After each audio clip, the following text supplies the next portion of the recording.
que... Alexandre, você sabe de uma coisa? Quando eu estava vindo para cá, hoje, e principalmente esse ano que a gente fala sobre...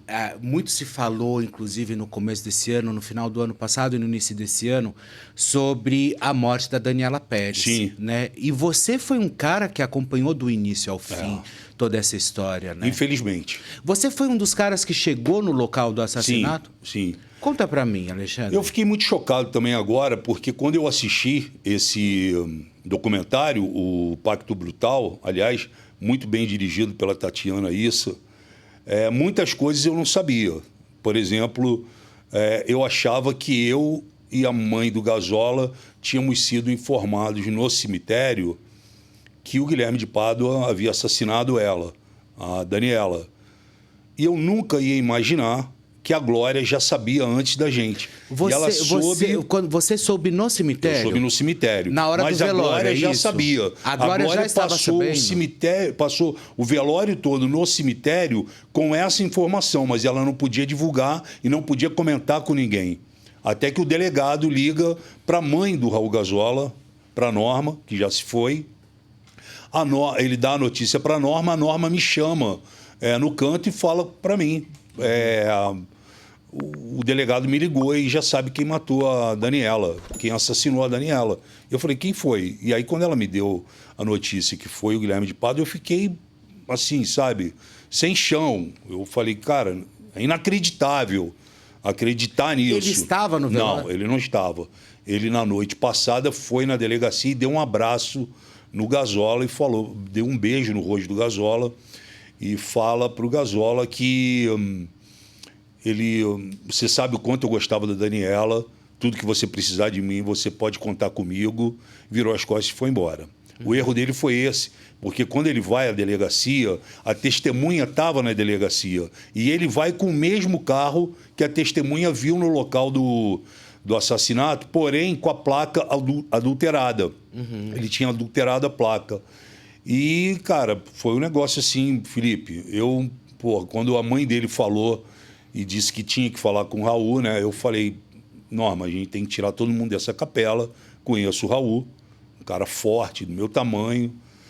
E aí ela foi para falar com ele, eu me ajoelhei, abracei ele assim pela cintura, Maurício Matar pegou ele pelo braço, Tony Tornado estava atrás dele, tinha mais algumas pessoas que eu não lembro agora quem era, que ficaram meio assim, sabe, segurando ele sentado na cadeira, no sofá. E aí, quando a mãe dele chega perto dele e fala, Raul, filho, você precisa ser forte, mas a gente já sabe quem assassinou a Daniela. E aí ele, sem esboçar nenhuma reação, ele fala, quem? E aí, Felipe, quando ela fala que foi o Guilherme de Pádua, ele levantou com todos nós que estávamos ali segurando ele, ele quebrou toda aquela capela, ele comeu o banco do sofá do velório ali, né? As pessoas estavam do lado de fora e a porta era de vidro, então as pessoas, na minha cabeça, elas estavam achando, pô, tá tendo uma pancadaria lá dentro. Ele ficou ensandecido, ele queria sair pela janela, a gente não deixou, até a hora que eu consegui segurar ele, fui para cima dele, fiquei abraçado com ele no chão e pedindo calma a ele, etc, né? É difícil esse momento e é inesquecível também, porque, cara, foi uma cena assim que poucas pessoas viveram, era só quem estava ali dentro, eu, a Norma, a mãe dele, que já faleceu, e o Maurício Matar e algumas outras pessoas, eu não recordo quem eram os atores, eu não lembro se era o Fábio Assunção, o Tony Tornado eu sei que estava... O Fábio Assunção eu vi no seriado que estava ali com vocês. Estava ali com a gente, né? Então, cara, e aí foi uma loucura, né? Porque o cara tinha 24 horas antes, tinha dado um beijo no rosto dele, dentro da delegacia, e tinha falado para ele que se ele quisesse, ele estava ali para ajudar e etc e tal. E a declaração minha, que a imprensa muito discutiu, foi que eu falei assim, porque o papel foi escrito para mim, o papel da novela. A Glória escreveu para mim.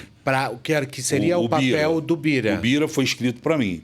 Porém, eu estava numa rota de colisão com o Carlos Lombardi.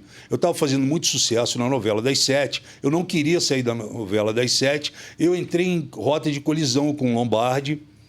A gente discutiu bastante por questões do... Que era o diretor. Não, que era o autor. O autor na época. Por questões do personagem.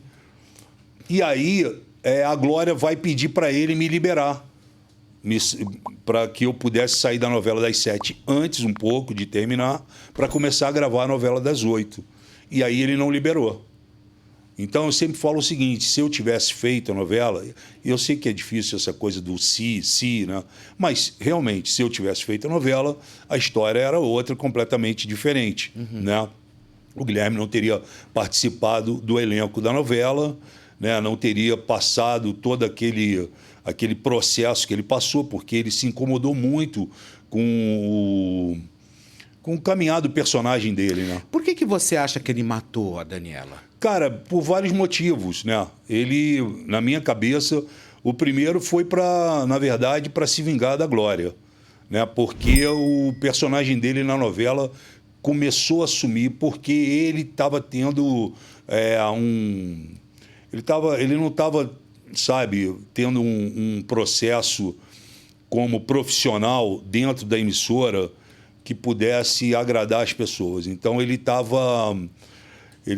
sabe, tinha muitas reclamações dele, camareiro, técnicos, produtores, atrizes, a própria Daniela, porque o personagem dele estava minguando na novela. E quando isso começa a acontecer, ele coloca ele pira, ele se confunde entre personagem e realidade, né?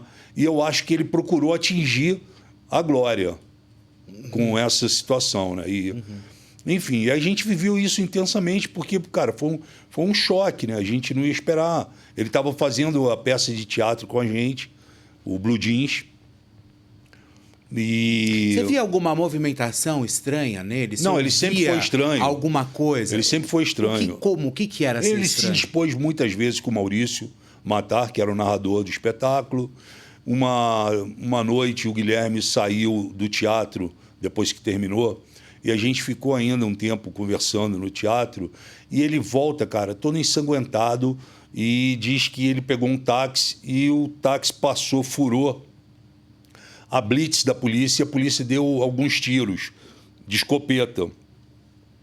E esses tiros pegam nele. Então ele chegou no teatro de volta, alguns minutos depois que ele já tinha ido embora. Baleado. Baleado, com um pedaço de bala embaixo do braço, do lado. Ele me substituiu pelo menos umas 3 vezes durante o espetáculo. E, cara, eu trabalhei 5 anos no espetáculo com o Canivete. 5 anos. Ele trabalhou, me substituiu, e no primeiro dia que ele me substituiu, o Canivete cortou o queixo do ator que trabalhava nessa cena, né, comigo. Então, tinham várias coisas assim que a gente, né, achava, levava uns santos para dentro do camarim, entendeu? Umas coisas assim. E era um cara que estava aberto a tudo, né? Eu não gosto de falar muito dele porque ele não está mais aqui para se defender ou debater com a gente, né? Mas era um cara complicado, covarde. Mas mas um cara tudo bem, mas a gente sabe da história, nojento, né? Entendeu? E um cara que eu confesso a você que eu fico muito sem entender nesse país que a gente vive, um país hipócrita, de falsos moralistas, um país com leis fracas, um país que o nosso Código Penal é retrógrado, totalmente ultrapassado. Capenga. Permite que uma pessoa que comete isso e que se declara culpado, que fez acontecer aquilo ali, ela é condenada a 31 anos e acaba ficando 9 anos e sai. Por bom comportamento, vai fazer a capa da revista, vira pastor, vai pregar. Eu acho que se a gente não tem prisão perpétua, que pelo menos o cara foi condenado a 40 anos, ele tem que cumprir 40 anos, porque ele tirou o direito de vida de uma pessoa, da Daniela. Vamos falar da Daniela, por exemplo. Porra, com 18 tesouradas na garganta. Pois é. Então, eu fico, sabe, eu não consigo compreender, porque desde que eu me entendo, por gente, eu vejo as pessoas reclamando do Código Penal. E eu passei 4 anos em Brasília e vi as pessoas não tomarem nenhum tipo de iniciativa para que isso fosse realmente revisto, porque ficam aí as famílias, ficam aí as pessoas dilaceradas, perdem seus entes queridos. E nunca mais recupera. Não recupera e fica, sabe, à mercê e entra numa estatística. E isso não pode, isso não deve e não pode acontecer. Como é que você vai perder um filho na porta de casa por causa de um celular e o filho toma um tiro na testa, o cara vai embora, depois o cara é preso, o cara é julgado, é condenado a 50 anos de cadeia. Por bom comportamento. E sai com 7 anos ele está na rua. Isso é inaceitável. Não dá para você aceitar uma situação dessa. Ah, já pagou o tempo. Não pagou. Essa pessoa deveria ficar para o resto da vida. Para o resto da vida. Porque ela tirou a vida de uma pessoa, né? E, cara, então isso é uma coisa que me choca e que me incomoda muito nesse país. São essas leis frouxas, esses gatilhos, esses caminhos jurídicos que se encontram, que os advogados encontram para tirar o peso da condenação daquela pessoa.